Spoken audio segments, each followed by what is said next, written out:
has been over 700 days since Madalina Cojocari vanished after she was seen getting off a school bus in North Carolina. 2 birthdays have passed since Madalina went missing, and she would now be a teen, 13 years old to be exact. And her mother, Diana Cojocari, and stepfather, Christopher Palmer, well, they waited more than 22 days to report her missing, and at this point, it feels like the public is more concerned with Madalina's whereabouts than her own parents. I mean, how does your 11-year-old daughter go missing just days before Thanksgiving? And you do nothing, say nothing, report nothing. The couple alleges they were arguing the night Madalina went missing. But arguments aside, how do you explain a whole human just gone? And your own child at that? Just doesn't sit right with me. Like, was it common for Madalina to just disappear while they were arguing? Did they just get in the habit of not checking in on their daughter? I mean, I know where my cat is at all times, especially during the holidays. So I'm going to walk you through everything we know to date on Madalina Cojocari's case. And it all began on November 21st of 2022. Madalina, who was then 11 years old, had a seemingly normal day, from what we know. She went to school, then got on the school bus to go home. But the last time she was seen alive is in this video of her getting off the school bus at 4:59 p.m. on November 21st, 2022. But her family waited 25 days to report her missing. Although her parents hadn't taken an interest in her disappearance, her school had. A school resource officer and a school counselor made a visit to Madalina's home on December 12th, but no one answered the door, so they left a truancy packet at the door.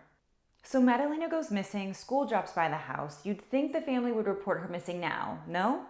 Let me break down exactly how Madalina's disappearance was reported. After weeks of absence, Madalina's school counselor, Miss Lampkin, requested a meeting with Madalina's mom, Diana, because of Madalina's truancy. Diana agreed to the meeting and was instructed to bring Madalina with her. But on Thursday, December 15th, the day of the meeting, Diana showed up to the school without Madalina.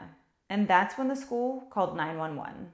Authorities conducted a brief search of the home that day, and they discovered part of the kitchen was blocked off with plywood. Christopher tells detectives that he was building a separate apartment. And when they asked Diana why she didn't report Madalina missing, she says because she thought it would cause a, quote, conflict between her and Christopher. I'd say a missing child is a conflict in itself, but nothing here is adding up. This prompted investigators to request a search warrant to search other areas of the house. And at this time, the FBI is brought in to help. Thanks to Caylee's law, it is a Class 1 felony if a parent or someone providing care to a child fails to report the disappearance of a child to law enforcement.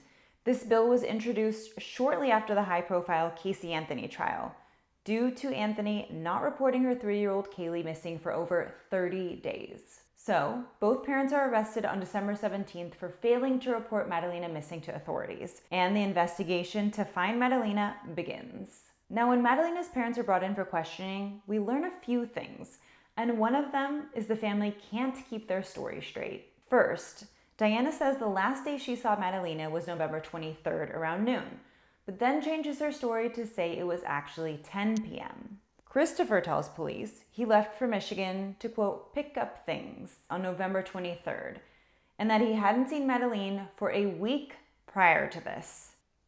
The math isn't mathing there. Diana claims the morning of the 23rd is when she first noticed Madalina was missing. She then tells police that Christopher left the 24th, not the 23rd, like he told police.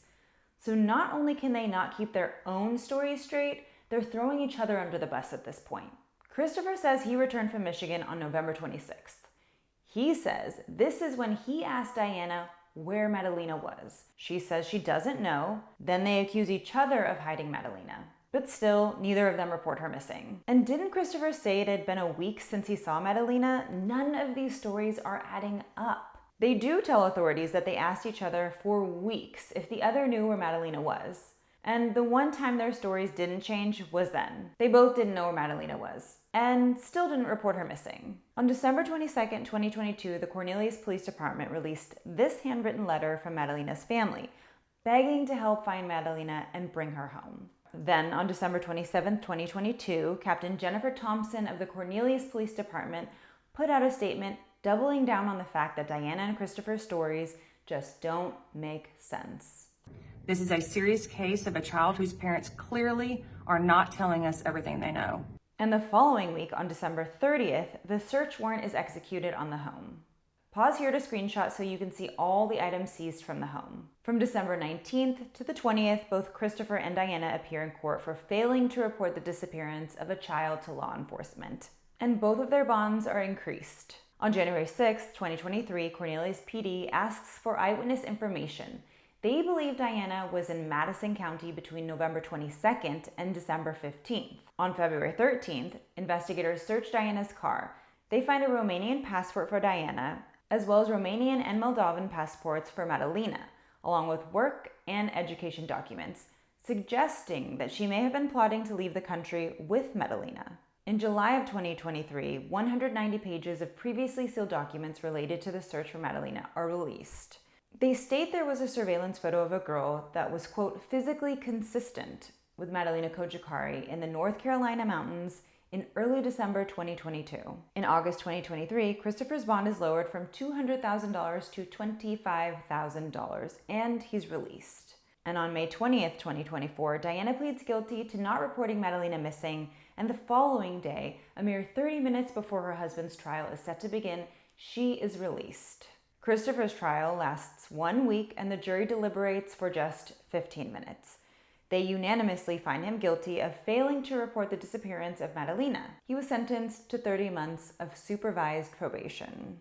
In July 2024, Cornelius PD publicly named Diana Cojocari a suspect in Madalina's disappearance. But unfortunately, it has been reported that Diana Cojocari has left the country. They don't know where she is or when she left. And no new charges have been filed in the disappearance of Madalina Cojocari. And even though Diana has fled the country and her whereabouts are unknown, and Christopher has seemingly disappeared from the media's watchful eye, Cornelius PD and the FBI are still looking for Madalina. We just want this community and the public to know that we have not given up on this case. We continue to search for Madalina, and we won't stop until we find her.